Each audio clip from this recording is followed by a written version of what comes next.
qui tient les fils qui nous remuent. Aux objets répugnants, nous trouvons des appâts. Chaque jour, vers l'enfer, nous descendons d'un pas sans horreur, à travers des ténèbres qui puent.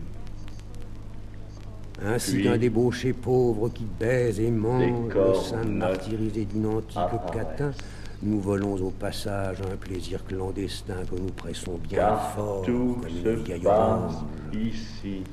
Serrés, fourmillant comme un million d'helminthes, dans nos cerveaux ribote un peuple de démons et qu'on nous respire la mort qu'on nous descend.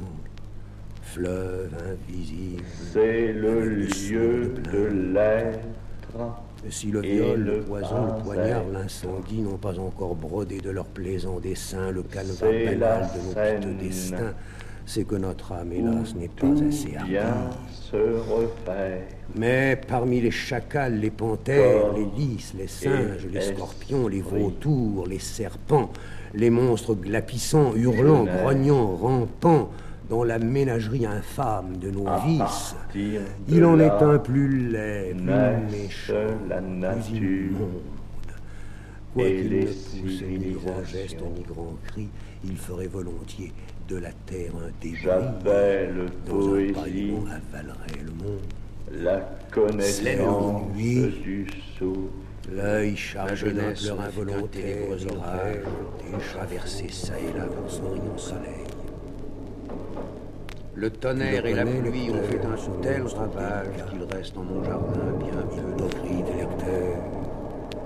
Mon semblable, voilà que j'ai touché l'automne des idées, mon frère, et qu'il faut envoyer la pelle et les râteaux pour rassembler à neuf les terres inondées, où l'eau creuse des trous grands comme des tombeaux. Chapelle, poésie. Et qui sait si les fleurs nouvelles que je rêve trouveront dans ce sol lavé comme une grève le mystique aliment qui ferait leur vigueur. Le corps entier, l'esprit entier se refait. Le temps mange la vie et l'obscur ennemi qui nous ronge le cœur du sang que nous perdons croit des œufs fortifiés. Paysage. Je veux, pour composer chastement mes églogues, coucher au bleu du ciel comme les astrologues et, voisins des clochers, écouter en rêvant leurs hymnes solennels emportés par le vent. Les deux mains au menton du haut de ma mansarde, je verrai l'atelier qui chante et qui bavarde, les tuyaux, les clochers, ces mâts de la cité et les grands ciels qui font rêver. Il est doux à travers les brumes de voir naître les les fleuves de charbon monter au firmament et la lune verser son voile enchantement. Je verrai les printemps, les étés, les automnes et quand viendra l'hiver aux neiges monotones, je fermerai partout portières et volets.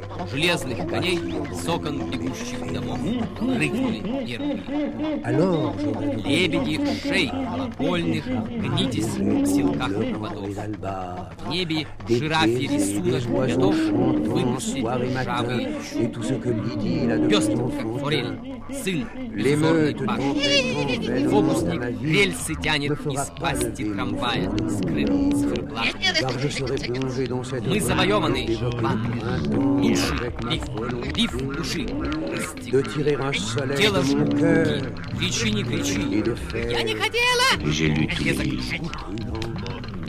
Ветер в трубе вырывает сумчатой шерсть стекло.